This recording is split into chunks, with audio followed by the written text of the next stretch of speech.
He's just making a stumble. He wants me to walk there. No. No? I think you people can hear me. My wife says I got a big mouth, so let's go. Okay. Maybe Ella can hold the mic for you. He doesn't want to use the mic, Darren. Thank you. I don't take anything technical. Now, Yes, I know. John Hendricks went ahead and wrote this poem. And it really is starting to hit home. If you listen to what I'm saying, and then take a look at X generation of today, we have a lot to worry about. When the comrades have departed, when the veterans are no more, when the bugle call is sounded on the everlasting shore, when life's weary march is ended, when the campfires slumber long, who will tell the story when the boys in blue are gone? Who will tell about the marching from Atlanta to the sea? Who will halt and wait and listen and they hear the reveille? Who will join the swell of chorus on some grand old army song? Who will tell the story when the boys in blue are gone? You must keep your country's honor. And I got ahead of myself. Sons and daughters of this nation, we must tell of triumphs won. When on earth our work is ended and the veterans claim his own, you must all cherish old glory and his teaching passed along. You must tell the story when the boys in blue are gone. To the flag, our country's emblem, you must pledge allegiance to that flag, our nation's emblem. May your hearts be ever true. That the nation be protected against injustice and all wrong. You must tell the world the story when the boys in blue are gone. You must keep your country's honor from each stripe within its stain. You must take the veterans' places and repeat the roll of fame. You must keep your country's honor and your flag among all wrong when we trust you with the story when the boys in blue are gone. Thank you very much, folks. Thank you. Thank you.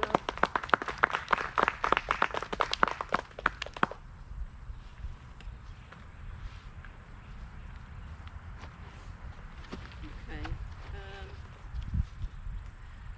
Steve? There you are. Okay. This is our cemetery supervisor, Steve Kotula. Kotula, and he's going to give us a few historical remarks about the cemetery and the area, right? Close. Close? I hope okay. Do you want the mic? I think I'm good. I can project my voice. My name's Steve Kotula. I'm the president of the Richford Highland Cemetery Association. So we're the folks, we're the nonprofit that own and operate and maintain the cemetery. So the cemetery was founded July 27th, 1889. And we're still an active cemetery serving our community. So I just want to say what an honor it is to be here today, to be part of the ceremony. I learned a lot about Mr. Lacey through Jerry Marsh's book, him and his, I believe, 6 brothers. I mean, it's really kind of a crazy thing when you think about how much service they provided to our country. So I also wanted to thank Daryl Holloway. Daryl and I have been good buddies on the email and the phone. I don't think this would be possible without her hard work. She called me and emailed me, I don't know how many times, Steve, I need you to do this, I need you to do that. Send me the email, come on, we gotta go. So I really want to recognize her, because without her hard work, this really wouldn't be possible. I also want to say on a personal note, I grew up here in Richford, so I knew a lot of the members of the Lacey family that lived here when I was a kid, and that still live here today. I wanted to just say that the gentleman who had this job before me, Clarence Lacey, him and his wife Mary, they were very dedicated to the cemetery. Clarence was the superintendent here for 54 years. I don't think I'm going to break that record. But I wanted to recognize them because without their hard work, and 54 years is a lot of hard work, without their hard work, the cemetery wouldn't be what it is today, and it makes my job a lot easier. So I wanted to recognize them. We're very fortunate. We have a great board here. People that are on our cemetery board really chip in and do their best and help me to maintain the cemetery. I would also say the town of Richford, Charlie Davis, our supervisor, and Harrison Marsh, the highway supervisor, they've been very good about supporting us whenever we need help in the cemetery. Storm damage or something on the road, or if I need materials to fix anything here, they're always willing to help me, and that's really a nice thing because it's a community effort here. We need to have everybody participate to make the cemetery what it is. So I want to thank them too for all their hard work and for all their helping me and helping the board to maintain what we have here, because without them we wouldn't be able to do this either. So I just want to say what a privilege it is to be here today. It's really nice to see the cemetery being used and nice to see all of you here. So thank you for inviting me.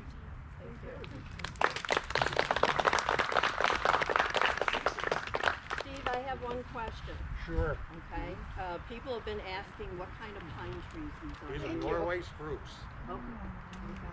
Well, everybody has just been surprised about how tall and how old they are. So now we know. Okay. Okay, before I have John Goodnough step up here for the biography, I did want to mention a few of our visitors that are here today and people that are participating and stuff. First of all, from our New York department, we have our president, Ruth Ann Williams, here with us today. Everybody just kind of raise your hand so we know who's who. We have Susan Berardi, who is our National Chief of Staff. She's a past department president, department secretary, and president of Tent 56 in Ontario. So we all hold many hats. Okay. Marcia? Where is she? Yeah, there you are, Marcia. Okay. Marcia is the president, our department chaplain, and president of Tent 109 out of Waterloo. Okay. We have Dorothy Prentice, who's a past department president. She's here with us today. Evelyn Atkinson, who is the president of Tent 71 in Bridgewater. We have Robert Dowshy, who is a past department commander. And let's see, I guess you're on the department council, and it's Camp 114 out of Bridgewater, right? Jeffrey French, who has been past department commander several times, is current department commander, and I think you're even like a secretary at Camp 17 in Watertown, right? Okay, all right. I don't know if Maurice Stoughton showed up or not. We thought maybe he might be here, but I guess not. Maurice is the president of the Evergreen Berkshire Cemetery Association, so must be he couldn't make it. So anyways, thank you so much for supporting Tent 2, supporting the Tombstone Project, and being here with us. Okay, so I'm going to hand this off to our good brother, John Goodnough. His last name is very appropriate. Who is the current commander of the Sons of the Union Veterans of the Civil War in the Binghamton area. And he's going to give you a little biography on Charles Truman Lacey.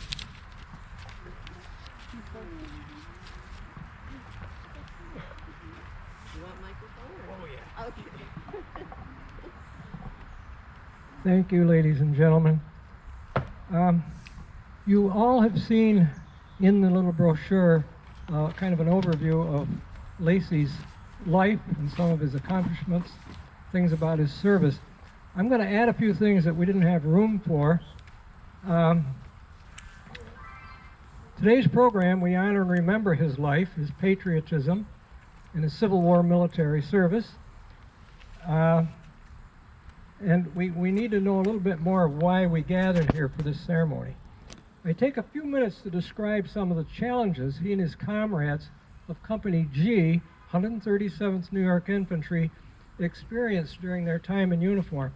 You got to remember, the Civil War was fought over 4 years, April 1861 to April 1865. He joined in the summer of 1862 at Richford.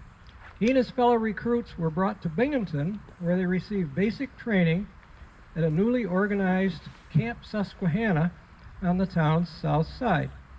By late September, they were aboard troop trains that took them south by way of a stop at Elmira. Private Lacey was soon exposed to conditions which caused the first major losses in the regiment that only recently left New York State with about 1,000 men. Several of his comrades came down with debilitating illnesses while the regiment was encamped with the Union Army's 12th Corps at Harper's Ferry in Western Virginia at that time. Many had to be discharged for disability, and some didn't survive. Many of them died in the camp hospital there at Harper's Ferry during the months of December 1862 and January 1863. He emerged from that unscathed. The men marched, drilled, campaigned, and fought